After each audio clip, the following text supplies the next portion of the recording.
मैं भूत प्रेतों पे विश्वास नहीं करता, लेकिन कर्नाटक में पला बड़ा होने के कारण मैंने बहुत सी अजीब चीज़ें देखी है, जैसे कि लोगों पर भूत, आत्माएं और जाने क्या क्या हावी हो जाना है। लेकिन इनमें से किसी ने भी मुझे वास्तव में नहीं डराया, सिवाय इसके।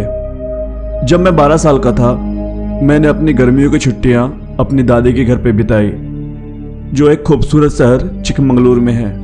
मेरे दादा दादी 2 मंजिला मकान में रहते हैं और उन्होंने पहली मंजिल एक छोटे से परिवार को किराए पे दे रखी थी। तो उस दिन रात के करीब 10 बजे थे और मेरी दादी ने मुझे छत से सूखे कपड़े लाने को कहा, क्योंकि वह उसे शाम को उतारना भूल गई थी। उसके बाद जैसे ही मैं बाहर निकला, मैंने देखा कि यह वास्तव में बहुत अंधेरा था। शायद उस दिन अमावस्या थी, इसलिए मैंने एक खराब रोशनी वाली टॉर्च पकड़ी और सीढ़ियां चढ़ी। जब मैं पहली मंजिल पे पहुंचा तो वहां मैंने एक बहुत बूढ़े इंसान को देखा, जो मेरे पड़ोसी के दरवाजे के सामने बैठा था और किसी पुतले की तरह आगे पीछे हिल रहा था। उसने चमकदार सफेद शर्ट और धोती पहनी हुई थी और वहां धूप, फूल और कपूर की तेज गंध भी आ रही थी। मेरे पड़ोसी सो रहे थे, सभी लाइटें बंद थी। मुझे लगा वह कोई मेहमान है, और क्योंकि गर्मी का मौसम था, इसलिए वह कुछ ताजी हवा लेने के लिए बाहर आया होगा। मैंने बिना कुछ सोचे उसके पास से गुजर गया और छत पर पहुंचकर सारे कपड़े उठाए और वापस अंदर चला गया।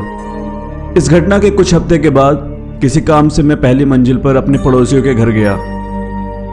जैसे ही मैं उसके घर के अंदर दाखिल हुआ, मैंने उसी बूढ़े इंसान की एक बड़ी तस्वीर देखी, जो मैंने 1 सप्ताह पहले देखा था। मैं एकदम से शॉक्ड रह गया और अपने पड़ोसी से पूछा कि यह कौन है।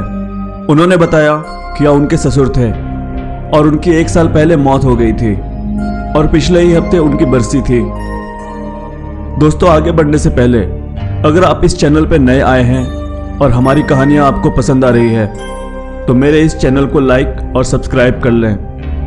मैं यहाँ आप सबके लिए ऐसे ही भयानक और सच्ची भूतिया कहानी लाता रहूंगा।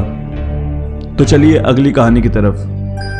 यह तब की बात थी जब मैं 7वीं कक्षा में था। तब हम एक ईसाई मोहल्ले में रहते थे। यह इलाका चर्चों और कब्रिस्तानों से भरा हुआ था और सबसे नज़दीकी चर्च और उससे जुड़ा कब्रिस्तान हमारे घर से कुछ ही गलियों की दूरी पे था, लेकिन बीच में बनी इमारतों के कारण दिखाई नहीं देता था। बेशक वहां के इलाके के बारे में 1 दर्जन भूत की कहानियां थी। मैं रात में कई बार कब्रिस्तान के पास से साइकिल से या फिर पैदल गुजरता था, यहां तक कि कभी कभी बिजली कटने और तूफान आने पर भी, जब पूरा कब्रिस्तान चांद की रोशनी से नहाया हुआ लगता था और सफेद कब्रें डरावनी और पीली दिखती थी। बच्चे वहां दिन में खेलते थे, लेकिन उन कहानियों के कारण रात में सभी दूर रहते थे। कहानियां आमतौर पर इस तरह होती थी जैसे किसी ने सफेद कपड़े पहने एक औरत को देखा और डर के भाग गया। मैंने उनमें से ज्यादातर को अनदेखा कर दिया, तब तक जब तक हमारी पहचान की लड़की के साथ ऐसा कुछ नहीं हुआ। कब्रिस्तान के ठीक बगल में मेरे पापा के बॉस और उनका परिवार रहता था। उनकी 2 बेटियां थी, दोनों मुझसे कुछ साल बड़ी थी। उनके कमरे की खिड़कियां कब्रिस्तान की तरफ खुलती थी। फिर कुछ दिनों बाद अचानक उनकी बड़ी बेटी ने भूत प्रेतों की बातें करना शुरू कर दिया। उसे घर के चारों तरफ पैरों के चलने की आवाज सुनाई देती थी। उसे बालकनी पर कोई बैठा दिखाई देता था और रात में कोई छत पर नाचता हुआ दिखता था। उनके घर पर रखी चीजों की जगह बदलने लगी। धीरे धीरे बड़ी लड़की को चक्कर आने और भूख ना लगने की समस्या होने लगी। दूसरी लड़की पे भी धीरे धीरे सबका असर शुरू हो गया था। पापा के बॉस की पत्नी ने भी कुछ अजीबोगरीब चीजें देखी जब उनके घर पे कोई नहीं होता था। उनके बेटी को ठीक करने और इस घटना को रोकने के लिए तांत्रिकों का भी सहारा लिया गया, लेकिन कोई फायदा नहीं हुआ। मुझे उनसे मिलने जाना पसंद नहीं था, क्योंकि मुझे लगता था कि वो लड़कियां अजीबोगरीब है। लेकिन मेरे पापा और माँ अक्सर उनकी कहानियां घर में लाते थे। जब मैं उनसे मिलने जाता था तो लड़कियां मेरे संदेह पर हंसती थी और मुझे चैलेंज करती थी, जैसे आधी रात को कब्रिस्तान पार करना, रात में उनके घर पे रहना और पायल की आवाज शुरू होने पे छत पे जाके चेक करना। धीरे धीरे मुझ पर डर हावी होने लगा।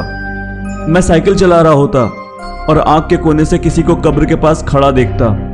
फिर जब मैं पीछे देखता तो वहां कोई नहीं होता। अंधेरा होने के बाद कब्रिस्तान के पास से गुजरते समय ये अजीब घटनाएं बार बार होने लगी। मुझे मेरे भ्रम को दूर करने के लिए 2 बार, कभी कभी 3 बार देखना पड़ता था। मुझे एहसास हुआ कि अगर मैं इन कहानियों को सुनता रहा तो मेरी ये कल्पनाएं मुझे पागल कर देगी। मैंने उनसे बात करना बंद कर दिया। जब मेरे पापा और माँ उसके बारे में बात कर रहे होते तो मैं कमरे के बाहर निकल जाता। ऐसे ही कुछ महीने बीते, फिर हम शहर छोड़कर चले गए। आखिरी बार मैंने सुना कि वे भी शहर छोड़ गए थे और वो दोनों लड़कियां भी ठीक थी।